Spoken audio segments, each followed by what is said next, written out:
Nous sommes en 1815. Mohamed Bello succède à son père, le grand Ousmane Dan Fodio, au trône de l'empire de Sokoto. Désormais, il règne sur une population à majorité Hausa. Un grand défi l'attend: éviter à tout prix une rébellion des cités. Les mythiques cités Hausa.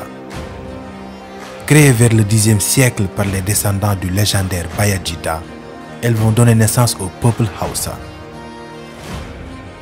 Un peuple dont le commerce et l'artisanat vont dessiner le territoire et les propres frontières. Un peuple avec une forte capacité assimilatrice qui va, au fil des siècles, exercer une forte attraction chez les ethnies voisines. Majoritaire dans le nord du Nigeria et dans le sud du Niger jusqu'au lac Tchad, ils constituent l'un des groupes ethniques les plus importants d'Afrique. Leur langue, classée dans les langues afro-asiatiques, est la troisième langue d'Afrique avec plus de 63 millions de locuteurs.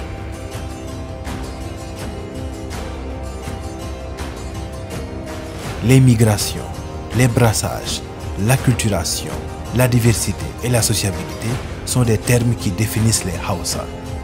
Aujourd'hui, nous allons raconter leur histoire et comme celle de plusieurs peuples, elle commence par une légende.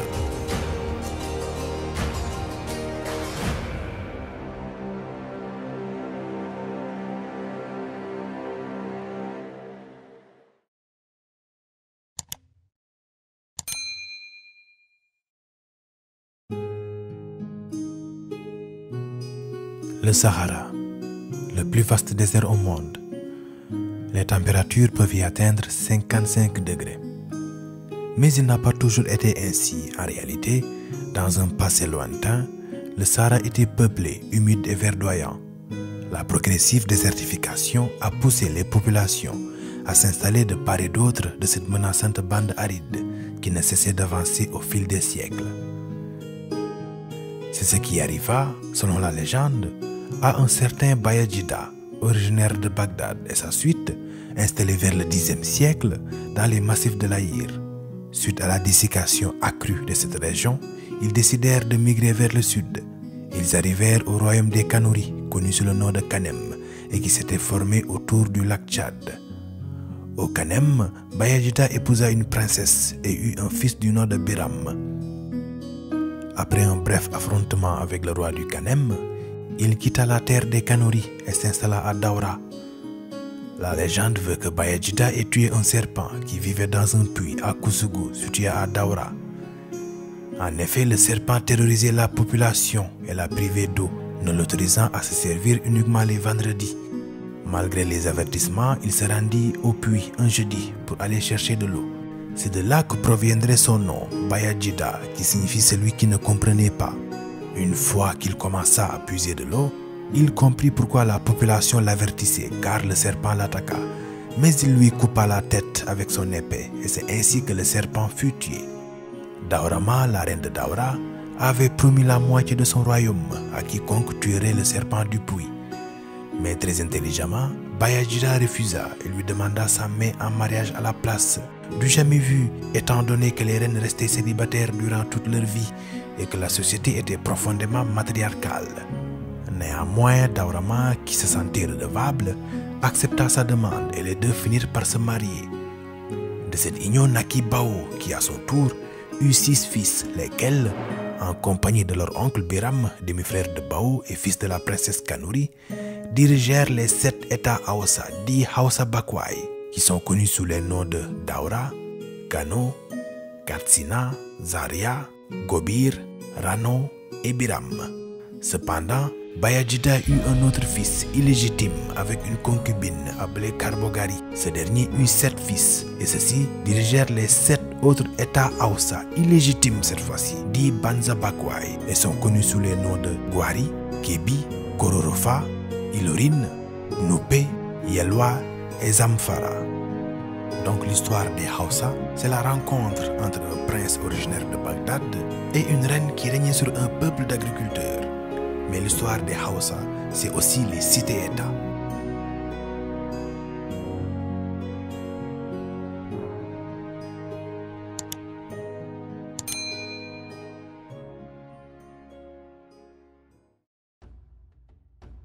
Au fil des siècles, ils développèrent une langue commune et maintinrent des mœurs semblables. Leur cité devenait un à un des villes fortifiées qui contrôlaient leurs campagnes environnantes respectives. Elles s'organisèrent selon le système de la Sarauta, un modèle politique très structuré avec la nomination d'un roi ou dirigeant, le Sarkin Kasa, qui était conseillé par des dignitaires composés d'un conseiller en chef ou vizir qu'on appelait le Galadima et un petit conseil d'anciens généralement composé de 9 membres qui déterminait également le prochain dirigeant en ligne. La personne du roi n'avait aucun caractère sacré. Élu par les dignitaires, il pouvait être déposé par eux. Chaque État était indépendant, mais les institutions du gouvernement et les rapports entre les villes étaient semblables. La vie était très mouvementée dans cette société en pleine expansion. Un système fiscal très élaboré contribua à la naissance d'une économie complexe dans laquelle l'agriculture, le commerce, mais aussi l'artisanat se combinaient pour assurer le développement des villes.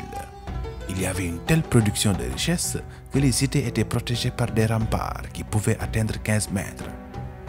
Ce système économique, qui était très profitable aux Masu Sarauta, c'est-à-dire aux nobles, allait profiter aussi à un autre rang social qu'il a lui-même donné naissance. Il s'agit des hommes riches ou Masu Arzeki. Ils dominaient le marché et disposaient de capitaux importants et de clientèles extrêmement ramifiées, dont la plupart étaient des Masu Sarauta.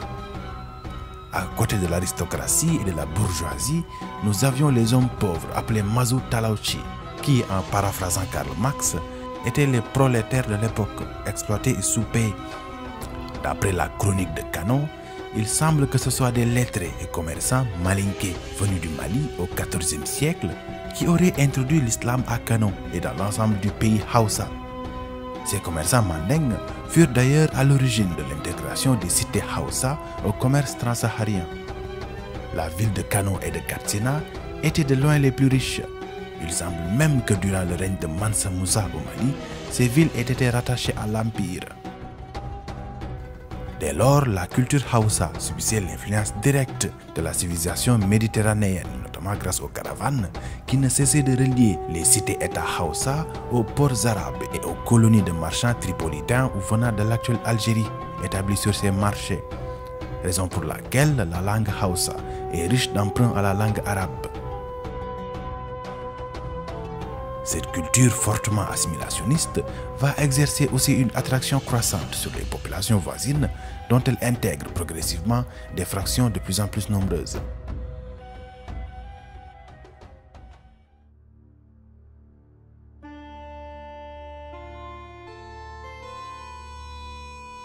Le 12 avril 1493, Mohamed Touré renverse Soni Baro, fils de Soni Alibert, lors de la bataille d'Anfao et devient empereur du Songhai, créant ainsi la dynastie des Askia. Entre 1500 et 1501, il occupe le Dendi, s'empare de l'empire du Mali et mène ensuite la guerre sainte contre le roi animiste Nasséré du royaume Mossi. En 1512, il fait alliance avec Kanta, roi de Kébi, l'un des Banzabakwai, et marche vers l'est, où il annexe les États Hausa de Katsina, de Gobir et de Kano. Cette intégration des cités Hausa, de l'ouest et du nord dans l'empire de Gao, va mettre en marche la grande machine assimilationniste des Hausa. Beaucoup de Songhai, surtout de l'ethnie Zarma, vont être haussaisés avec le temps. Mais le processus de haussaisation a touché aussi d'autres ethnies, comme les Beriberi ou Kanuri à l'est, les Targi au nord et les Gwari, Noupé et Yoruba au sud, ainsi que la fraction arabe de la région soudanaise. L'assimilation de ces peuples va contribuer davantage à amplifier la distribution géographique des Hausa et à créer une grande diversité ethnique au sein du groupe. Le XVIe siècle est marqué par la brave reine Amina de Zazao, dont son règne est daté vers 1576. Mohamed Bello, sultan de Sokoto, dira plus tard, en 1836, dans son livre intitulé Ifak al-Maysour, que la reine Amina a forcé Katsina, Kano et d'autres régions Hausa à lui rendre hommage et qu'il a été la première à établir un gouvernement réunissant tous les Hausa.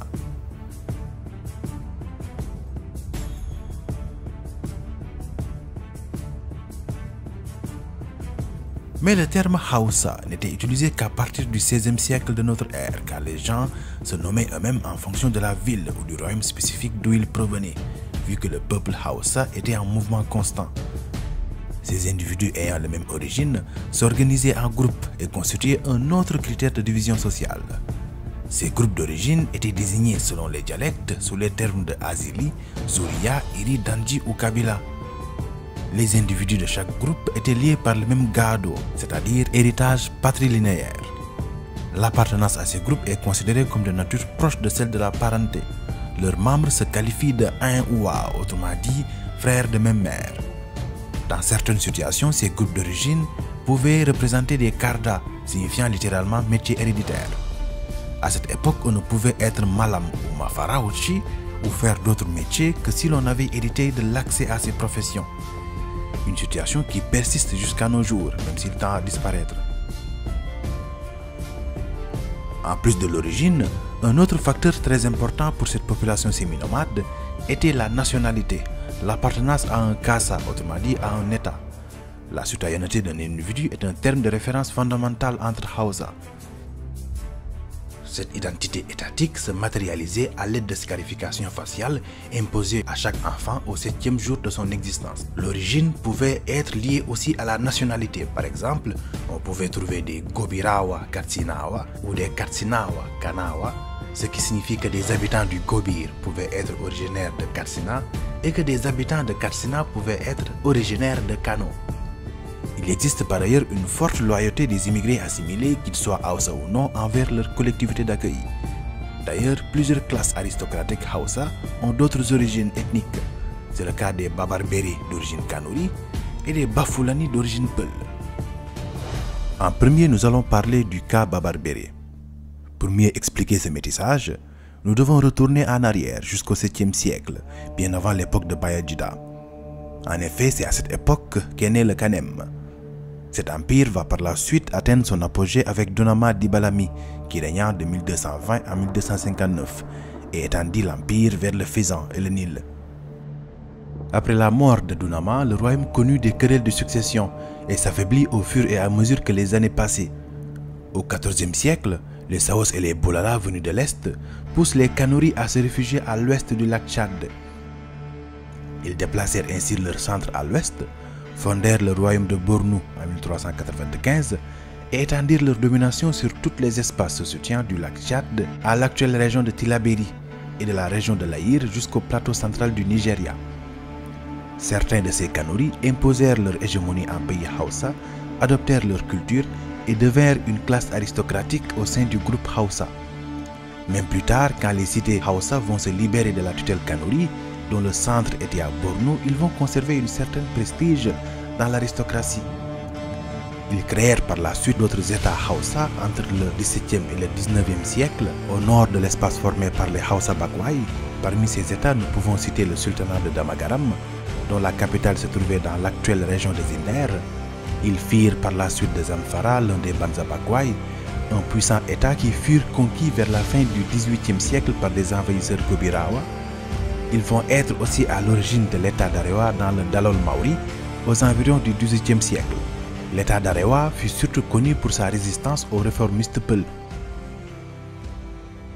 Ensuite, nous allons parler des Bafulani. Mais avant d'entrer sur le vif du sujet, introduisons un homme qui va être à l'origine de ce métissage entre Peul et Hausa. Ousmane Dan Fodio, dit le Torodo, est né le 15 décembre 1754 à Marata, dans l'actuel Niger. Son père était un Peul originaire du Fouta Toro. Ousmane est ainsi issu d'une famille de lettrés Peul haussaïsés installés au Gobir depuis le XVIIe siècle.